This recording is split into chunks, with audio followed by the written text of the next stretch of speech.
Hey guys, welcome back. I hope you are having an amazing day. Let's get right into the stories. The first story is titled, Surviving the Winter with the Crazy Neighbor, A Lesson in Resilience. Moving into my first apartment with my best friend was supposed to be an exciting time, full of new beginnings and opportunities. But what we found instead was an experience that tested our resilience and left us with a valuable lesson about the importance of researching potential living arrangements before signing a lease. We found the perfect three-bedroom house in a quiet neighborhood that was surprisingly affordable, even for two fresh-out-of-college graduates. The basement was listed as a separate apartment, but we weren't worried as it had a separate entrance and the indoor stairwell had been blocked off. Plus, the thermostat was upstairs. However, things took a turn when our downstairs neighbor moved in. From the start, it was clear that she was not someone we wanted to mess with. She would scream at her mother, call her boyfriend for meth, and even scream at her new puppies. The noise was unbearable, and it only got worse when she started smoking. Our apartment and belongings were filled with smoke, and we could not take it anymore. We contacted the landlord, but he was not much help. He informed us that we lived in a state where an apartment could be called non-smoking, even if it shared ventilation with a smoking apartment. Our lease stated that we were responsible for all utilities, meaning that we were financing her gas, water, and electric. With my two roommates gone on vacation, I was left alone in the apartment with the demon smoker in the basement. I couldn't sleep or eat. My stomach was constantly cramping from all the secondhand smoke. After 3 days of being trapped in a smoky hell, I was a little insane. I made a plan to survive the winter with the crazy neighbor. I checked the forecast, borrowed a friend's ultra-insulated sleeping bag, and prepared to live off hot liquids. I turned off the heat and braced myself for the cold. It was a challenge, but I managed to survive the freezing temperatures. The neighbor screamed and complained, but I knew I had to tough it out. Finally, after 6 long days, she left, and I could breathe a sigh of relief. I thought it was all over, but little did I know that the worst was yet to come. A few months after the incident, the police showed up at our door asking if we had any information about the whereabouts of our former neighbor. They told us that she had been reported missing and that her boyfriend Greg was the prime suspect. My heart raced as I realized that I had been living above a potential murderer. It was a surreal experience that left me feeling scared and violated. I was thankful to have moved out and away from the danger that could have threatened my life and those of my roommates. The incident taught me a valuable lesson about the importance of researching potential living arrangements. I now know to do a thorough background check on the landlord and the potential neighbors before signing any lease. But the story doesn't end there. A few years later, I received a call from one of my former roommates. She informed me that the crazy neighbor had been found dead, and the authorities had identified Greg as the perpetrator. The news sent shivers down my spine, and I couldn't help but think about how close we had come to danger. The experience taught me to trust my instincts and to be more mindful of the people I let into my life. I now make it a point to do a thorough background check on anyone I meet, and I encourage others to do the same. Surviving the winter with the crazy neighbor was a lesson in resilience, and I'm grateful for the experience that taught me how to protect myself and my loved ones. In my opinion, Surviving the Winter with the Crazy Neighbor is a thrilling story that kept me on the edge of my seat. The author did a great job of describing the nightmare of living with a psycho neighbor and the lengths they went to in order to survive. The addition of the dramatic ending only added to the suspense and made me realize how important it is to do a thorough background check on potential neighbors and roommates. Overall, it's a cautionary tale that serves as a reminder to always trust your instincts and take precautions to protect yourself. The next story is titled, The Neighbor Who Tried to Claim My Home and Pool as Her Own. About 3 years ago, I moved into my dream home on the beach. It was in an area where people only vacation for the summer, but I decided to live there year-round. My job allowed me to work remotely, so it was perfect. My house was one of the nicest on the Strip, located right on the beach. I worked hard to keep it looking pristine, from the well-landscaped garden to the clean and beautiful pool. It was not uncommon for people to stop and admire my home as they walked down the beach. I had a slight aversion to driving due to my anxiety disorder, so I opted to ride my bike everywhere. The weather was always pleasant, and stores and restaurants were nearby, so it made sense. But it also meant that I never had a car parked outside to signal that someone lived there. One day I had gone out for lunch with some friends and stopped by the store on the way back home. When I arrived, I noticed several cars parked outside my house and even one in the driveway. I found it strange, but with the summer season, it wasn't unusual for people to visit the beach. So I let it slide. As I walked towards my home, I could hear laughter and splashing coming from the backyard. My mind was racing, and I couldn't imagine what I was about to walk into.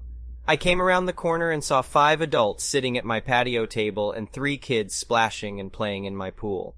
The adults were having a good time, drinking and eating, and even attempting to use my propane grill. When one woman asked if I had towels, I finally spoke up and asked them who they were and why they were on my property. The main woman, who I will refer to as TB, took off her sunglasses and looked at me with a smirk on her face. She said, "Who are you?" as her friends looked at me like I was interrupting their fun. "I'm the owner of this house," I replied. TB laughed and said, "Sweetheart, you must be confused. Your Airbnb is probably next door." Her friends chimed in, telling me to leave them alone and congratulating her on her new house. It was clear that TB had lied to her friends, claiming my home as her own. She even joked that her ex-husband paid for the house. I couldn't believe what I was hearing. This woman was lying to her friends, and they believed her. I knew I had to do something about it, but I didn't want to escalate the situation. So I decided to pretend that I was mistaken and walked away. But as soon as they were out of sight, I locked the gate from the outside, trapping them inside my property. I then called a towing company and had their cars removed from the front of my house. When the police arrived, TB was frantically trying to climb over the gate to escape. It was a sight to see, and even the police officers couldn't help but chuckle at her foolishness. They arrested her for trespassing and disorderly conduct. After the incident, TB tried to make amends, but I wanted nothing to do with her. I decided to press charges, and she was fined for her actions. I also made it clear to her that if she ever set foot on my property again, she would be in big trouble. Months passed, and things went back to normal. TB kept her distance, and I was able to enjoy my home without any unwanted guests. However, I began to notice a pattern. TB would drive by my house slowly, and I couldn't believe that TB was still lurking around my home. It was as if she couldn't let go of her obsession with my property. I started to feel uneasy and decided to take some precautions. I installed a security camera system and made sure to always lock my gate. But one day I received a call from my neighbor. She told me that TB had been talking about me again, claiming that my home was hers and that I had stolen it from her. My neighbor tried to reason with her, but TB wouldn't listen. I knew I had to do something about this. I contacted a lawyer and decided to take legal action against TB. The lawyer sent her a cease and desist letter warning her to stop making false claims about my home, but TB wouldn't back down. It all came to a head one afternoon when I came home to find TB on my property again. This time she had brought a group of people with her and they were trying to break into my home. I was terrified and called the police immediately. The police arrived quickly and arrested TB and her accomplices. It turned out that TB had convinced these people to help her take over my home. She had even provided them with fake documents to prove that the home was hers. I was in shock. How could someone be so obsessed with a property that didn't belong to them? TB was charged with multiple offenses, including fraud and trespassing. She was sentenced to jail time and had to pay me compensation for the damages caused to my home. After that incident, I never heard from TB again. I sold my home and moved to a new location where I could live without any worries. It was a tough lesson to learn, but I realized that sometimes you have to stand up for yourself and protect what is rightfully yours. In my opinion, this story was both entertaining and a bit alarming. It's hard to imagine someone being so obsessed with a property that they would go to such great lengths to try and claim it as their own. However, I do commend the homeowner for standing up for themselves and taking legal action against the neighbor. It's important to protect what is rightfully yours, and I think this story serves as a reminder to always be vigilant and aware of your surroundings. Overall, it was a thrilling read and definitely kept me on the edge of my seat. The next story is titled, "Accidentally Burned Down My Neighbor's Fence and Got Sued for $10K, but Justice Was Served." I was living in a small town in the countryside, working as a mechanic at a local car repair shop. I had always been fascinated by fireworks and had grown up using them with my family during 4th of July celebrations. However, my fascination turned into a nightmare when I accidentally burned down my neighbor's fence and caused extensive damage to her yard. It all happened on a warm summer evening. I had just gotten off work and was looking forward to a relaxing evening at home. My neighbor had gone out of town for the weekend and had asked me to keep an eye on her house while she was away.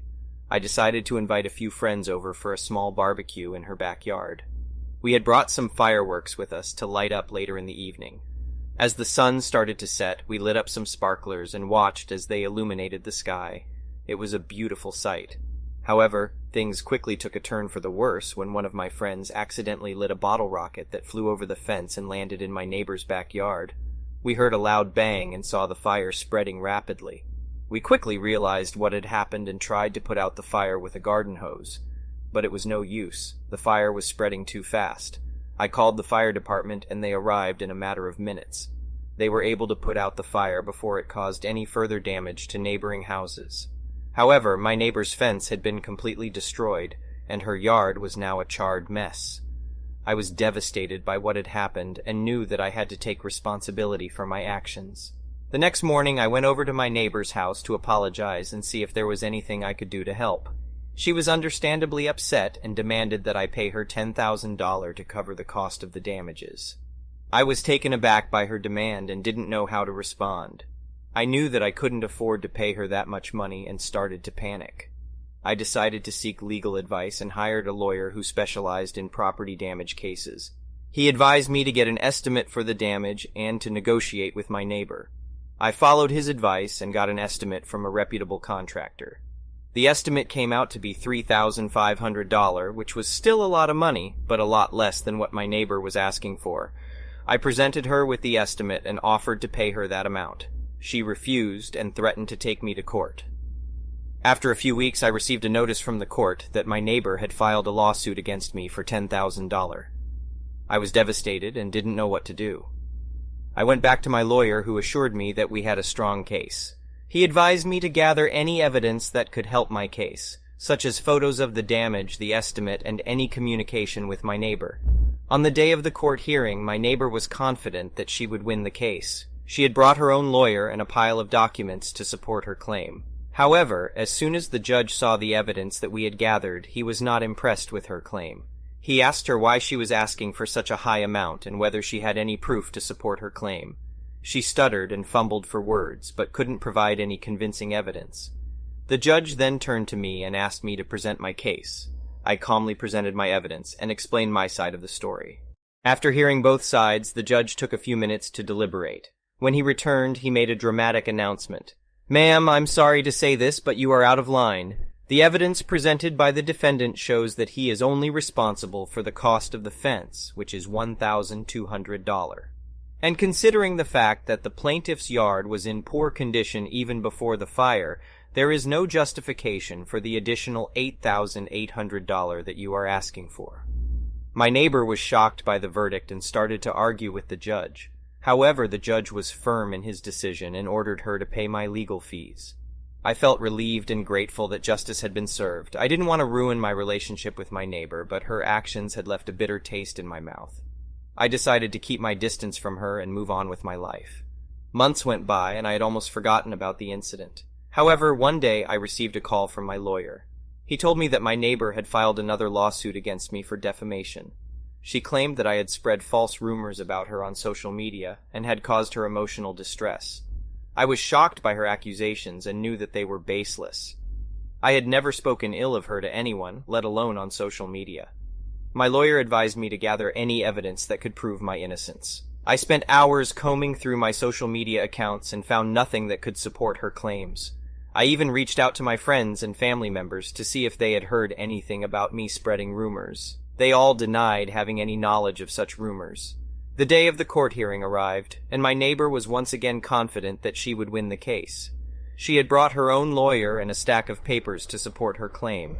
However, this time I was ready for her. I had brought all the evidence that I had gathered, including screenshots of my social media accounts and witness statements. When the judge asked her to present her evidence, she struggled to come up with anything substantial. She stuttered and fumbled, trying to make her case. However, it was evident that she had no proof to support her claims. I presented my evidence and explained that I had never spoken ill of her to anyone, let alone on social media. After hearing both sides, the judge took a few minutes to deliberate. When he returned, he made another dramatic announcement.